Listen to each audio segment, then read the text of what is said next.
ગુજરાતના રાજકારણની અંદર હાલમાં ઘણો ગરમાળો ચાલી રહ્યો છે। એક તરફ આગામી મહિને લોકસભાની ચૂંટણી માટે યોજનારા મતદાનનો ધમધમાટ છે, તો બીજી તરફ નેતાઓ દ્વારા પાર્ટી બદલવાની પણ મોસમ ચાલી રહી હોય તેવું લાગી રહ્યું છે। આમ આદમી પાર્ટીમાંથી રાજીનામું આપનારા પાટીદાર નેતાઓ અલ્પેશ કથિરિયા અને ધાર્મિક માલવિયા હવે ભાજપમાં જોડાશે। હાલમાં સમગ્ર દેશમાં લોકસભાની ચૂંટણીનો ગરમાળો ચાલી રહ્યો છે। ગુજરાતમાં હાલમાં લોકસભાની ચૂંટણીને લઈને મોટો હોબાળો પણ ચાલી રહ્યો છે। તેવામાં ગુજરાતના રાજકારણના વધુ એક મોટા સમાચાર સામે આવી રહ્યા છે। આમ આદમી પાર્ટીમાંથી રાજીનામું આપ્યા બાદ હવે પાસ નેતા અલ્પેશ કથિરિયા અને ધાર્મિક માલવિયા ભાજપમાં જોડાશે। ભાજપ દ્વારા આમંત્રણ પત્રિકા તૈયાર કરવામાં આવ્યું છે, જેમાં લખવામાં આવ્યું છે કે બંને પાટીદાર નેતાઓ શનિવારે ભાજપમાં જોડાશે। આ બંને નેતાઓએ થોડા દિવસો પહેલા જ આમ આદમી પાર્ટીમાંથી રાજીનામું આપ્યું હતું।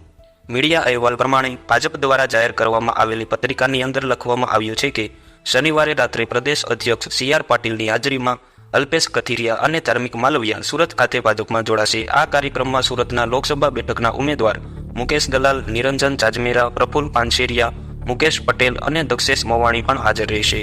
આમ આદમી પાર્ટીમાંથી રાજીનામું આપ્યા બાદ અલ્પેશ કથિરિયાએ જણાવ્યું કે કોઈ મંદુક નથી, સામાજિક કાર્યો પર ધ્યાન આપવાને લઈને મેં રાજીનામું આપ્યું છે।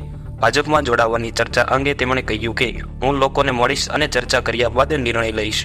અલ્પેશ કથિરિયા અને ધાર્મિક માલવિયા આમ આદમી પાર્ટી તરફથી ચૂંટણી લડી ચૂક્યા છે, જોકે આ તેમાં બંને નેતાઓને હારનો સામનો કરવો પડ્યો હતો।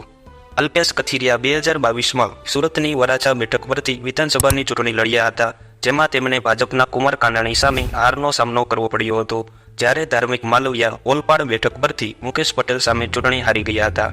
તેમણે આમ આદમી પાર્ટીમાંથી રાજીનામું આપ્યું ત્યારે કોઈ સ્પષ્ટતા કરી ન હતી કે તેઓ કઈ પાર્ટીમાં જોડાશે।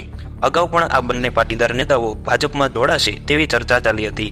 પાટીદાર આંદોલનના નેતા હાર્દિક પટેલ ભાજપમાં જોડાયા ત્યારે તેમના નજીકના સાથીઓ પણ ભાજપમાં જોડાશે તેવી અટકળો ચાલી હતી, પરંતુ ત્યારે આ બંને નેતાઓએ આમ આદમી પાર્ટી છોડવાની ના પાડી હતી। તો આ સંપૂર્ણ સમાચાર વિશે તમારું શું કહેવું છે તે અમને કોમેન્ટ બોક્સની અંદર કોમેન્ટ કરીને જરૂરથી જણાવો।